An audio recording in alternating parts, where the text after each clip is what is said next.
எடப்பாடிக்கு இன்ப அதிர்ச்சி கொடுத்து அதிமுகவினர்.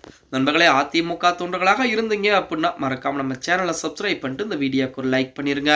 அனைத்து இந்திய அண்ணா திராவிட முன்னேற்ற கழகத்தை பொறுத்த வரைக்கும் அது மிகப்பெரிய ஒரு இயக்கம், அதாவது கடல் போன்ற ஒரு இயக்கம் அப்படின்னே கூட கிட்டத்தட்ட 2 கோடிக்கும் மேற்பட்ட தொண்டர்களை கொண்ட ஒரு இயக்கமாக தற்சமயம் அதிமுக இருந்து கொண்டிருக்கிறது. 2026 சட்டமன்ற தேர்தலுக்கு முன்பாக அதை 2.5 கோடி தொண்டர்கள் கொண்ட ஒரு இயக்கமாக மாற்ற வேண்டும் என உறுதிமொழி எடுத்துதான் அதிமுக இருக்கக்கூடிய அனைவருமே அதற்குரிய வேலைப்பாடுகளை பார்த்துக்கிட்டு இருக்காங்க. இப்படிப்பட்ட ஒரு சூழ்நிலை எடப்பாடி பழனிசாமிக்கு அதிமுக இன்பதிர்ச்சி கொடுத்திருக்காங்க அப்படின்னே கூட அதிமுகவில் 349 மனுக்கள் எடப்பாடி பழனிசாமி தங்களது தொகுதியிலே போட்டி போட வேண்டும் என வழங்கப்பட்டிருக்கிறது. அவருக்கு இன்ப அதிர்ச்சியை கொடுத்திருக்கிறது அப்படின்னே கூட சொல்லலாம்.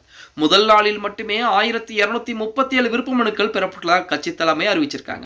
அதிமுக உள்கட்சி பூசல் நிறைவேறுவதாக கூறப்படும் நிலையிலே அதிமுக எடப்பாடி பழனிசாமிக்காக வரவேற்பு என்பது அரசியல் களத்திலே மீண்டும் அதிகரிக்க தொடங்கி இருக்கிறது அப்படின்னே கூட சொல்லலாம். அதாவது அனைத்து இந்திய அண்ணா திராவிட முன்னேற்ற கழகத்தை பொறுத்த வரைக்கும் நேற்றைய தினம் 15ஆம் தேதியிலிருந்து மதியம் 12 மணியிலிருந்து பார்த்தீங்க அப்படின்னா தேர்தலிலே போட்டி போட விருப்பக்கூடிய விருப்ப மனு தாக்கல் செய்யலாம் என அதிமுகவின் பொதுச் செயலாளர் எடப்பாடி பழனிசாமி அறிவிப்பை கொடுத்திருந்தார். அதன் அடிப்படையிலே நேற்று தினம் ஒரு நாளில் மட்டுமே 1237 விருப்ப மனுக்கள் வாங்கப்பட்டிருப்பதாக அதிமுக தலைமையே அதிகாரப்பூர்வமாக அறிவிச்சிருக்காங்க. அதுலேயுமே 349 மனுக்கள் எடப்பாடி பழனிசாமி எங்களுடைய தொகுதியில் தான் போட்டி போட வேண்டும், என்னுடைய சட்டமன்ற தொகுதியில் தான் எடப்பாடி பழனிசாமி 2026 சட்டமன்ற தேர்தலிலே போட்டியிட வேண்டும் என விருப்ப மனுக்கள் வாங்கப்பட்டிருப்பதாக செய்திகள் என்பது அதிமுக தலைமையை அதிகாரப்பூர்வமாக வெளியிட்டிருக்காங்க.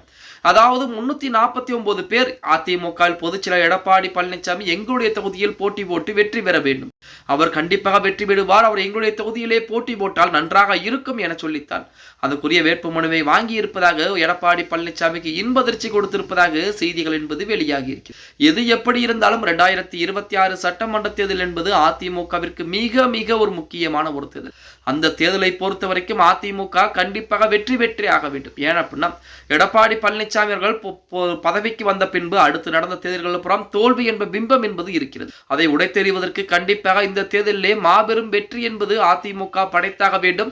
அதுவுமே 170 தொகுதிகளிலே பார்த்தீங்க அப்படின்னா எடப்பாடி அதிமுக சார்பாக வேட்பாளர் களமிறக்கப்படுவதற்கு அதிகப்படியான வாய்ப்புகள் என்பது இருக்கிறது அப்படின்னு சொல்றாங்க.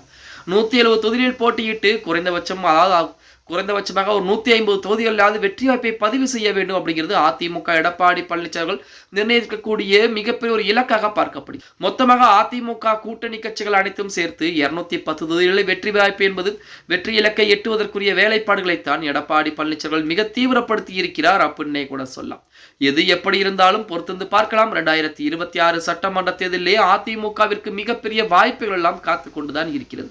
ஓகே गाइस, வீடியோ பிடிச்சிருந்தா மறக்காம லைக் அண்ட் சப்ஸ்கிரைப் பண்ணிருங்க. அப்படி நம்ம போடக்கூடிய வீடியோ பத்தின கருத்துக்களை கீழே மறக்காம கமெண்ட் பாக்ஸ்ல பதிவு பண்ணுங்க.